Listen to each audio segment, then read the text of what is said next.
Hey, everybody, and welcome to Ask Dear Abby, a podcast where we uncover what ails our animal friends and offer some top-notch animal advice from our delightful doe, Abby. Well, thank you for that introduction. And of course, this all isn't possible without you, Hopper, our faithful showrunner. I figured we'd get started with some fun animal fast facts before we dive into today's episode. Sounds good to... Ooh, sorry about that. I got a little tongue-tied. Let's try that again. Sounds good to me, Abby. No worries, Hop. Happens to everyone now and then. Getting tongue-tied just gives us an opportunity to take a breath and collect our thoughts. Absolutely. Okay, thoughts are collected. Rubber baby buggy bumpers, rubber baby buggy bumpers. Speaking of tongues, did you know that a blue whale's tongue can weigh as much as a car or a small adult elephant? Whoa, that'd be quite a huge tongue to tie. Indeed. Whales could say, "Let's give them something to talk about. A really big tongue to figure out." Ooh, nice one, Abs. Got any more fun animal mouth facts to share? You know it. Moray eels don't stop with just one mouth. They have a second set of jaws that extends from their throats. What? That's crazy. I guess no one's going to tell them no if they ask for seconds on dessert. They've got 2 mouths to feed. Exactly. Although I doubt many folks would tell a moray eel no about pretty much anything. I sure wouldn't. Thanks for those animal fast facts, Abby. Now who's ready for some neighborhood news? Oh yes, what's happening around the town? We've got a lot of hopping, running, and especially kicking going on today. Tryouts for the Hope Habitat Zoo and Aquarium's Kickball League are starting tomorrow. If you're an animal that's interested in trying out for a spot on any of the league teams, see Coach Don Key or Coach Kangaroo for more information. Kickball? That sounds like so much fun. Kick me out to the ball game. Punt me out to the crowd. Yes. Buy me some carrots and carrot cake. You know, Abby, I've been the official announcer for the Hope Habitat Hopscotch League for a few years, but I'd really love to make the leap to the big leagues of kickball announcing. Hopper, you'd be a phenomenal announcer for kickball. I'd love to listen to you call the games. Gee, thanks, Abby. Hey, have you ever thought about trying out? You'd be amazing with your hooves. You'd blast the ball over the fence for sure. Well, I might have thought about it a few times, but I think I'd be too nervous when it came time to step up to the plate. All those animals watching, that's a lot of pressure. I'll make you a deal. If I send my audition tape to be the announcer, will you go out for the team? That sounds like a fair deal to me. I guess I'll give it my best kick. Thanks, Hopper. Don't mention it. And coaches, if you're listening, you've got the next leadoff kicker right here. She'll look great in a ball cap. Oh, and look at that. We've got a couple of callers who'd like to hear some helpful news on their daily blues. Excellent. I love lending a helping hoof to those in need. So, who are we speaking to first? Our first caller is Madam Spinnet. She's having some trouble with the humans that live near her web. Hello, Madam Spinnet. If you've got a problem, just stop on by and I'll say hi at Ask Dear Abby. That's me. Greetings and salutations, my darlings. Thank you for taking my call. You're so welcome. Where are you calling from? In my web in the garden. I am a garden spider, after all. Where else would I be? A very logical place for you to reside, Madam Spinnet. Yes, you would think so. But the humans that live near my garden do not appreciate my contributions to their ecosystem. Oh, no. Oh, yes. I build the most beautiful webs, intricate designs of most elaborate detail. I will send you a picture. You will see. These webs are unique, taking long time, sometimes all night. And what do? They yell, "Ah! Huge spider," and knock it down in the morning. Sounds like a garden of woes. I'm so sorry to hear that's happened to you. Garden spiders are on the larger size, up to an inch long, and especially female garden spiders. Of which I am. Of course. And while that's no excuse for destroying someone's home, the size of garden spiders can make some people fear them. I mean them no harm. I am not a threat to them. I just wish to spin my web and catch garden pests in peace. That's absolutely right. Garden spider venom is harmless to humans, and you do help to maintain a healthy ecosystem by catching flying insects in your beautiful web. I'm looking at the picture you just shared, Madam Spinnet. You're right, this pattern is incredible. That pattern is called a stabilimentum, zigzagging X-shaped webs that are unique to garden spiders. Thank you. You are most kind. So what can I do, Abby? How can I explain to these humans that I just want to sit on my web in peace? Overcoming a fear of spiders can be challenging for some people. We do our best to educate our listeners about how important spiders are and how to identify different types of spiders, but that takes time. Longer than it takes to spin a new web, I'm afraid. In the meantime, I would recommend moving your beautiful web to a more out-of-the-way location. Is there an area of the garden that isn't so close to the back door of the house? Oh, there is a lovely hydrangea bush in the far corner, I think. Maybe try spinning a web out there. I'd also like to encourage you to find supportive friends who understand what you're going through. Do you know Danny Longlegs? He's a great friend of the show, and he also deals with people thinking he's a threat when he's harmless. I think you two would really hit it off. Oh, I have not had the pleasure of meeting this Danny Longleg. How can I get in touch with him? I'm pretty sure he has his own website. You can look him up on there. Oh, that sounds delightful. Thank you so much, Abby and Hopper. You're so welcome. Thank you for calling, Madam Spinnet. It's tough when folks assume just because someone looks a certain way that they're going to be bad. Indeed. There are a lot of animals that may look mean and scary, but in reality wouldn't hurt a fly. Well, I wouldn't say Madam Spinnet wouldn't hurt a fly, exactly. Oh, you know what I mean, Hoppy. Hurt a fly is just one of those expressions we use to say someone is harmless. Hey, that ties in nicely with our next caller, Abs. Hamilton the pig is calling in today because he's tired of people using negative expressions about pigs. Well, howdy, Hamilton. If you've got a problem, just stop on by and I'll say hi and ask, "Dear Abby, that's me." Hey, Abby, Hopper. Great to be here. Thanks for taking my call. I'm a long-time listener, first-time caller. Welcome, Hamilton. We're glad to have you on the show.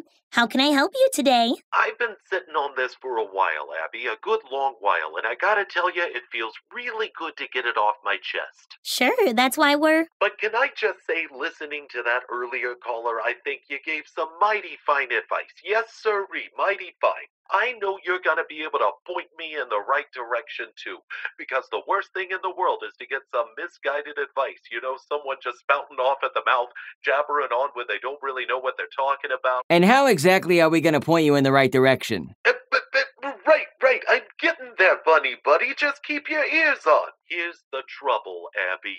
There's all these sayings about pigs that folks use, you know, and those sayings, if you'll pardon the expression, are a whole bunch of malarkey. Oh, goodness. Sorry, Abby, but this whole situation really grinds my gears. Everybody's saying things like, your room is a pigsty, or I was sweating like a pig, or I made a total pig of myself. Wow, you're taking this expression thing seriously. You're going the whole hog. Excuse me? What'd you say, Rabbit? Whoa, let's settle down, everybody. Take a nice deep breath and hold it. Now exhale. Great. Okay. So, Hamilton, when you hear people and animals use these expressions about pigs, how does that make you feel? Well, it makes me frustrated, because most of the time, these expressions aren't anywhere close to the truth. Like what? Take the one, sweat like a pig. That's just impossible. That's true. Pigs don't have very many sweat glands, so they can't sweat much at all. Really? I had no idea. See? You were basing your impression of pigs on some faulty information and letting that lead you to making incorrect judgments about pigs. I bet you didn't know that pigs are some of the smartest mammals either. Did you know that pigs roll around in the mud to keep their skin protected from the sun? Mud! It's nature's sunscreen. SPF-MUD. Well, I can't say that I knew that. Exactly. You hear that, Abby? He said he didn't know. Pigs are extremely smart, and they're known to have an excellent sense of direction and exceptional memories. I'm happy to learn new things, actually. One of my favorite things about hosting this podcast is all the new facts I learn about different types of animals. Yeah, well, good. I can sympathize with how you feel about these common expressions that don't necessarily say correct information. It can be really aggravating when you hear someone say something that you know isn't true about you. Oh, you can say that again. In most cases, folks don't want to say things that are incorrect or hurtful, so letting them know the truth will go a long way to correcting their mistake. Want to practice? Okay, sure thing. Hopper, can you clean up your desk? It looks like a total pigsty. Okay, now Hamilton, how can you let me know that what I just said isn't true? Excuse me, Abby, but you might be interested to know that pigs are actually quite clean. We like to sit in mud because the mud helps protect our sensitive skin from getting sunburnt. And, wait, what was the next thing? Maybe also mention how comments like that make you feel. Right. Whew, that's the tough part. Abby? Yes, Hamilton? When you say things about pigs that aren't true, you validate people's negative opinions about pigs. And that hurts my feelings because, well, I think pigs are pretty cool. Since, I am one. Oh, wow, I didn't know that. Thank you for sharing your feelings with me. I'll adjust my language moving forward. And scene. That was lovely roleplay work, Abby. Good job, Hamilton. Yeah, I feel a lot better. I'll definitely say that to someone the next time it happens. Thank you, Abby. I sure am glad I took the time to call in today. I think I'm going to recommend this to all my friends. Anytime anyone says they got a problem, I'm going to send them your way. Aw, thanks, Hamilton. I'm glad I was able to help you today. You sure did. Hey, Hopper, no hard feelings, right? Not at all, pal. It's all good over here. Thanks for calling, Hamilton. Hey, Abby. We need to take a quick commercial break, but that'll give us enough time to get ready for your kickball tryouts. Oh, really? I don't know. The commercial break isn't very long. Maybe we better just stay here. Ah, come on. We had a deal, remember? Okay, you're right. A deal's a deal. We'll be back in a flash after these messages. When you've got to have the sleekest summer styles and the freshest feathered frocks, look no further than Yak's Fifth Avenue. Yak's Fifth Avenue features the latest designs from the animal kingdom's hottest names. Cuckoo Chanel, Giorgio Armadillo, Yves St. Bernard, and Batsy Johnson. Don't be caught looking like roadkill in last year's fashion. Get your tail to Yak's Fifth Avenue. Hey there, all you mamas and papas out in Animal Land. Are you a working parent just looking for a helping paw? Yes, I'm a working parent who could use a helping paw. I've got cubs crawling all over me and I can't get anything done around the den. Me too. The fillies and colts are constantly messing up the stable right after I just cleaned it out. We're here to help. Mama Moo's and Little Roo's Baby Animal Daycare offers loving, supportive, and an affordable environment for all types of animals, from brand new hatchlings to adolescent pups, cubs, kits, or calves. Feel secure knowing that your little ones are receiving top-notch care from trained and certified baby animal experts, professional storks. Wow, that's amazing. My cubs would love it. So would my herd. Now offering extended hours to better serve nocturnal animal families. That's Mama Moo's and Little Roo's Baby Animal Daycare. Stop by anytime for a tour. We can't wait to add your little ones to our flock. And we're back. And I hope y'all are still listening with those rabbit ears of yours. As some of you know, and for those of you who don't, this is the part of the show where we bring in some furry, flying, fantastic animal friends of ours to answer your animal inquiries. We've been asking all of you at home to send us your questions about a certain animal topic. Today's topic is turkeys. Take it away, Hop. This week's question comes to us from Kareem.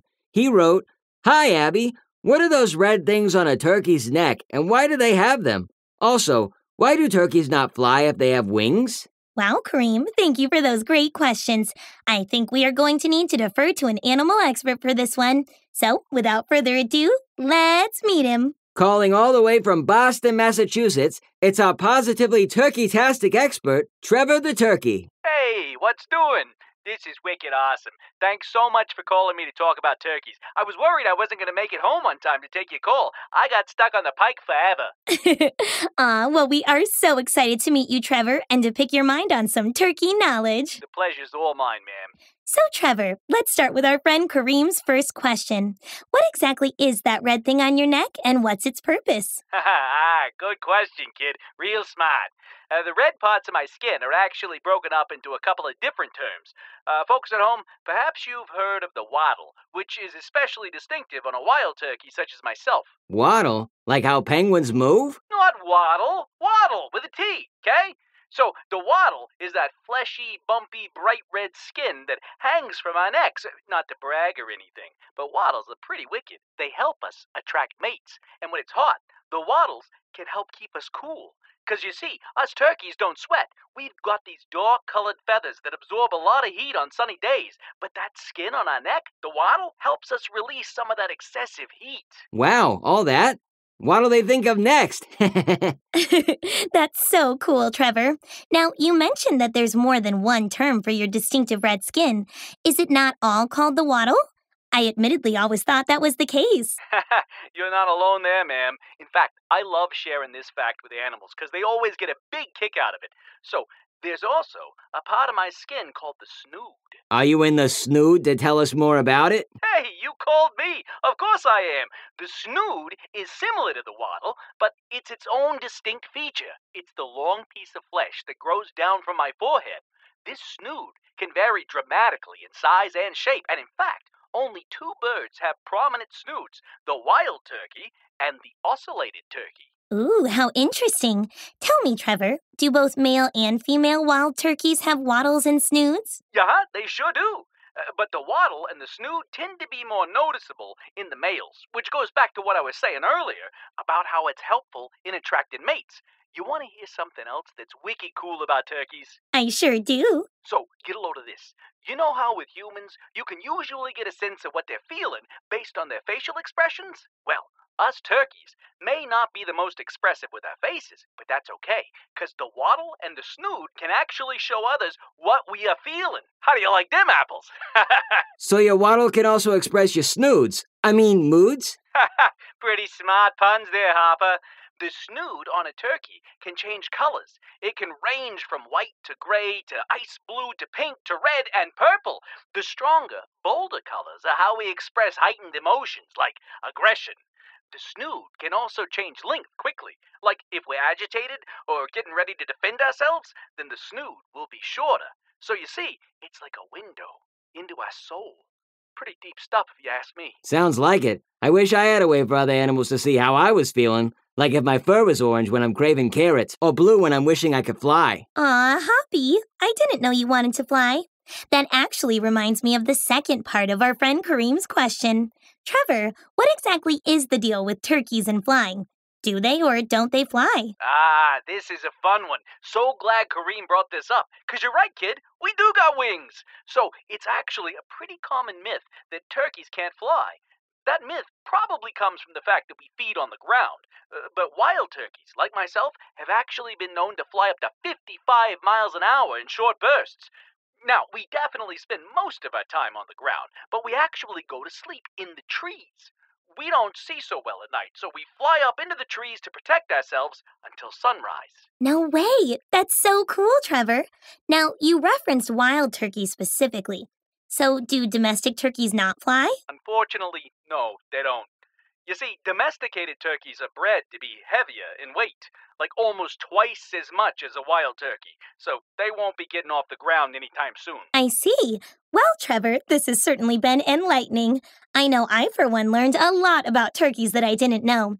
Before you go, though, I did have one question of my own that I wanted to quickly ask you, if that's okay, of course. Yeah? Go for it, ma'am. Well, Trevor, I've always loved the iconic turkey gobble sound, but I was wondering, do all turkeys gobble? Both males and females?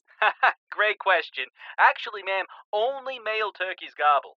Turkeys make lots of different sounds, like purrs and yelps, but that gobble sound that we're so famous for is only done by males during mating season. 'Cause of this, us male turkeys are called gobblers. while the female turkeys are called hens. Well, those were some wicked smart facts, Trevor. They sure were. Trevor, it has been an absolute delight having you on our show today. The pleasure's been all mine, you twos. Take care, and if yous ever find yourselves in Boston, hit me up, and we'll get some chowder at the market. Abby-solutely. Until next time, Trevor. That was so much fun getting to learn more about turkeys. You know, Abs, I think it's pretty safe to say that I could beat them in a race because I'm one of the fastest animals around. You are very fast, Hoppy, but I bet our animal experts next week might give you a run for your money. Experts? As in more than one? That's right, Hopper. 3 to be exact. Next week on a special episode of Ask Dear Abby, Hopper and I will sit down and talk with some of the fastest animals on the planet, so don't miss out. Well, that concludes our episode of Ask Dear Abby. But before we go, Abby would like to give you, the listeners, a few words of wisdom. Take it away, Abs. Thanks, Hoppy. We sure did learn an awful lot today. In the spirit of our new friends, Madam Spinnet, Hamilton, and Trevor, let me leave you all with this. Have you ever heard the expression, don't judge a book by its cover? Well, that goes for people and animals as well. Our friends Madam Spinnet and Hamilton were upset because they were perceived in a negative light based on stereotypes and misconceptions. Our harmless spider sister was being feared by others when all she wanted to do was create her intricate and beautifully designed webs. Our handsome pig pal was also feeling frustrated when people assumed he and his home were unkempt or a pigsty, when in actuality, pigs are super clean and intelligent animals. It's easy for us and humans to jump to conclusions based on false assumptions. Every single one of us is responsible for researching and doing our best to look past those assumptions to find a deeper understanding. This way you'll have more knowledge of who they are, how they function, and most importantly, how they feel. Some animals don't have a way to showcase their emotions, like our friend Trevor and his spectacular snoot. We got to learn more about what makes turkeys tick and also clear up some misconceptions ourselves about our not-so-foul flyer. Continue to ask questions and do your research so you can better understand the world around you. You might even surprise yourself. Well, thanks again for listening, and as always, if you've got a problem, just stop on by and I'll say hi at Ask Dear Abby. Bye-bye now.